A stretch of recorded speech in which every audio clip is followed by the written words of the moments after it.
Hello student, आपका हमारे इस क्लास 12 की केमिस्ट्री क्लास में बहुत बहुत स्वागत है। उम्मीद करते हैं आप लोग बहुत अच्छे होंगे। चलिए बच्चों, आज की क्लास शुरू करते हैं। आज के इस लेक्चर्स में हम देखेंगे, आपके बोर्ड एग्जाम में बहुत ज्यादा पूछा जाता है इलेक्ट्रोड विभव क्या होते हैं, ये बहुत पूछा जाता है। और इलेक्ट्रोड विभव को प्रभावित करने वाले कारक, ये काफी ज्यादा आपके बोर्ड एग्जाम में पूछा जाता है। इसको हम अच्छे से इस लेक्चर में समझने वाले हैं। आप लोग वीडियो के अंत तक बने रहिएगा, अभी देखना तुरंत याद हो जाएगा, इसको बार बार देखने की आवश्यकता नहीं पड़ेगी। इससे पहले के लेक्चर्स अगर आप लोगों ने नहीं देखा है तो नीचे डिस्क्रिप्शन में प्लेलिस्ट मिल जाएगा, वहां जा करके इस चैप्टर के या इसके पिछले चैप्टर के सभी वीडियोस उपलब्ध हैं। आप आसानी से देख करके और अपने बोर्ड एग्जाम की तैयारी कर सकते हैं।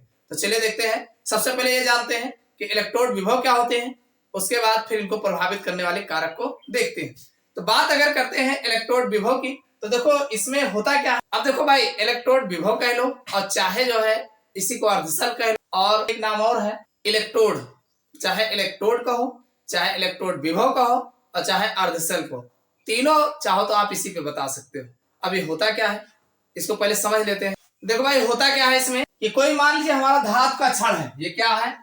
ये धातु की छड़ है, धातु की छड़ है। और इसी धातु का लवण का विलयन है, जलीय विलयन, जलीय विलयन। तो इसमें होता क्या है कि भाई एक कोई धातु की छड़ होती है। जब किसी धात्विक छड़ को उसी के किसी के लवण के विलयन में डुबोया जाता है। किसके विलयन में डुबोगे? जैसा हमारा धातु होगा उसी का कोई लवण का विलयन होगा। जब किसी धातु की छड़ को उसी किसी के लवण के विलयन में डुबोया जाता है, भाई जो हमारी धातु की छड़ होती है वो विलयन के सापेक्ष है। भाई जैसा हमारा विलयन होता है तो वैसे ही धातु की छड़ जो होती है विलयन के सापेक्ष धन या ऋण आवेशित हो जाती है। कैसा हो जाती है? धन या ऋण आवेशित हो जाती है। भाई जैसे हमारी धातु होगी और हमारा विलयन होगा, उसी के आधार पर जो है धातु की छड़ जो है विलयन के सापेक्ष धन या ऋण आवेशित हो जाती है। तो इस प्रकार का जो तंत्र स्थापित होता है उसी को इलेक्ट्रोड विभव या अर्धशल या इसी को इलेक्ट्रोड कहा जाता है। समझ में आ गए? नहीं समझ में आया? फिर से देख लो भाई। इसमें हमने कहा कि जब किसी धातु की छड़ को, कोई नई बात हमने नहीं बताया है, जब कोई धातु की छड़, जैसे मान लीजिए कोई धातु की छड़ है, उसके किसी लवण के विलयन में डुबाया जाता है, तो जैसी धातु होगी उसी का कोई लवण का विलयन होगा, तो उसके लवण के विलयन में डुबाया जाता है। तो धातु की छड़ पर विलयन के सापेक्ष धन या ऋण आवेश आ जाता है। यानी जैसे हमारी धातु की छड़ होगी वैसा ही विलयन के सापेक्ष धातु की छड़ पर धन या ऋण आवेश आ जाता है, जिसके कारण धातु और विलयन के मध्य एक विभवांतर स्थापित हो जाता है। भाई जब धातु की छड़ पर आवेश आ जाएगा तो धातु की छड़ और विलयन के मध्य जो है एक साम्य स्थापित हो जाता है या एक विभवांतर उत्पन्न हो जाता है, जिसे इलेक्ट्रोड विभव कहते हैं। यानी इस तरीके का विभवांतर उत्पन्न होना ही इलेक्ट्रोड विभव कहते हैं। एक विभव उत्पन्न हो जाता है जिसे इलेक्ट्रोड विभव कहते हैं। समझ में आ गया? आगे कहा गया इस तंत्र को इलेक्ट्रोड या अर्धशल, यानी यही सिस्टम को इलेक्ट्रोड या अर्धशल भी कहा जाता है। समझ में आ गया? नहीं समझ में आया? भाई ये हमारा धातु छड़, मान लो ये हमारा जिंक की धातु है, Zn धातु है, और जो हमारा विलयन लेंगे ZnSO4 ले लेंगे। क्या ले लेंगे? ZnSO4। तो आप बताएंगे कि जब किसी धातु की छड़ को उसके किसी लवण के विलयन में डुबोया जाता है तो धातु की छड़ पर विलयन के सापेक्ष धन या ऋण आवेश उत्पन्न हो जाता है। धन या ऋण आवेश उत्पन्न हो जाता है, जिससे दोनों के मध्य, कौन कौन, विलयन और छड़ के मध्य एक विभवांतर उत्पन्न हो जाता है। भाई जब ऋण आवेशित या धन आवेशित होगा तो एक विभवांतर उत्पन्न हो जाता है, और इस जब विभवांतर उत्पन्न होता है पूरे सिस्टम को हम जो है इलेक्ट्रोड विभव कहते हैं। क्या कहते हैं? इलेक्ट्रोड विभव कहते हैं। और इलेक्ट्रोड विभव को ई से प्रदर्शित करते हैं। किससे प्रदर्शित करते हैं?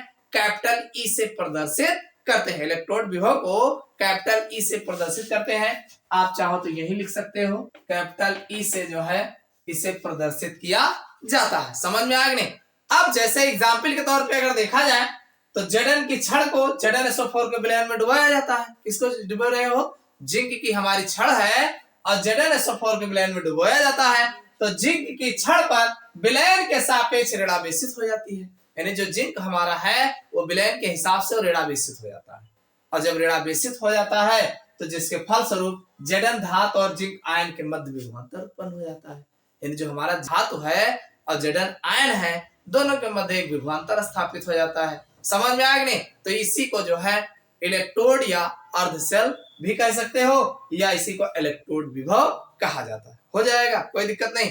अब इसको आप ऐसे लिख सकते हैं, जैसे मान लीजिए ये हमारा जिंक है, इसको जब आप डुबोते हैं तो Zn2 प्लस चार्ज हो जाता है और 2 इलेक्ट्रॉन बाहर जो है निकलता है। तो इस तरीके से जो है हमारा ये जिंक राड जो है ऋणावेशित हो जाती है। भाई इलेक्ट्रॉन जब निकलेगा इसमें तो ऋणावेश हो जाएगा, तो इस तरीके से ऋणावेशित हो जाता है, हो जाएगा, कोई दिक्कत नहीं। तो ये तो बात हो गई इलेक्ट्रोड विभव क्या होते हैं। अब चलिए इनको प्रभावित करने वाले कारक भी जान लेते हैं। देखो जब भी इलेक्ट्रोड विभव पूछा जाएगा तो इनको प्रभावित करने वाले कारक कौन कौन से हैं, ये अक्सर पूछा जाता है। तो चलिए इनके कुछ कारक को जान लेते हैं। देखो बच्चों, अगर इससे कारक की बात करें, यानी इलेक्ट्रोड विभव ई जो होता है, इस पर निम्न कारक होते हैं। पहला कारक प्रभावित करने वाला ये है कि धातु की प्रकृति। भाई हमारा धातु कैसा है, शुद्ध है कि अशुद्ध है।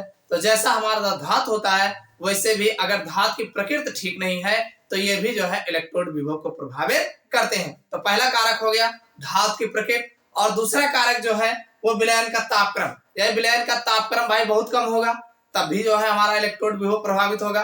तो कहने का मतलब विलयन के तापक्रम पर भी इलेक्ट्रोड का विभव जो है प्रभावित होता है। और अगला अगर कारक देखा जाए तो विलयन की मोलरता।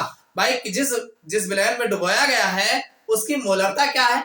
अगर मोलरता जिस हिसाब से होगा भाई कम होगा या ज्यादा होगा, तो अगर विलयन की मोलरता अगर इधर उधर है तब भी जो है ये जो है इलेक्ट्रोड विभव जो है प्रभावित होता है। यानी एक कारक ये भी बनता है कि विलयन की मोलरता किस प्रकार से है, इस पर भी जो है इलेक्ट्रोड विभव जो है प्रभावित होता है। यानी विलयन की मोलरता पर इलेक्ट्रोड विभव जो है प्रभावित होता है। ये अगला हो गया। एक कारक और आप जान लीजिए, धातु आयनों पर आवेश। यानी धातु आयन पर आवेश किस प्रकार का है, इस पर भी जो है इलेक्ट्रोड विभव जो है प्रभावित होता है। यानी धातु आयनों पर आवेश की प्रकृति के आधार पर इस पर भी जो है इलेक्ट्रोड विभव प्रभावित होता है। तो ये 4 कारक मेन है। 4 कारकों को याद रखिएगा। जब भी एग्जाम में इलेक्ट्रोड विभव पूछता है तो इनको प्रभावित करने वाले कारक अवश्य पूछता है। अगर आपसे लॉन्ग में पूछा जाएगा तो थोड़ा इसको एक्सप्लेन कर दीजिएगा, ऐसे नहीं तो 4 कारक आप लिख दीजिएगा कि इलेक्ट्रोड विभव जो है निम्न कारकों पर निर्भर करता है। पहला कारक आप बताएंगे कि धातु की प्रकृति, यानी जो हमारा मेटल इसमें डुबोया गया है उसका नेचर कैसा है, तो धातु की प्रकृति। और दूसरा विलयन का तापक्रम, जिस विलयन में डुबोया हो इसका तापक्रम क्या है, बहुत ठंडा तो नहीं है, तो इस पर भी निर्भर करता है। और अगला है विलयन की मोलरता, यानी जिस विलयन को घोले हैं उसकी मोलरता क्या है, ये भी जो है इलेक्ट्रोड विभव को प्रभावित करता है। और अगला है धातु आयनों पर आवेश। अब ये आयन पर आवेश कैसा है, ये भी जो है एक कारक जो है बनता है। तो उम्मीद करता हूँ सारी बातें आपको समझ में आ गई होंगी। ये वीडियो आपको कैसा लगा कमेंट करके जरूर बताना। वीडियो को लाइक नहीं किया हो लाइक कर दीजिएगा। फिर मिलते हैं अगले क्लास में किसी नए टॉपिक के साथ।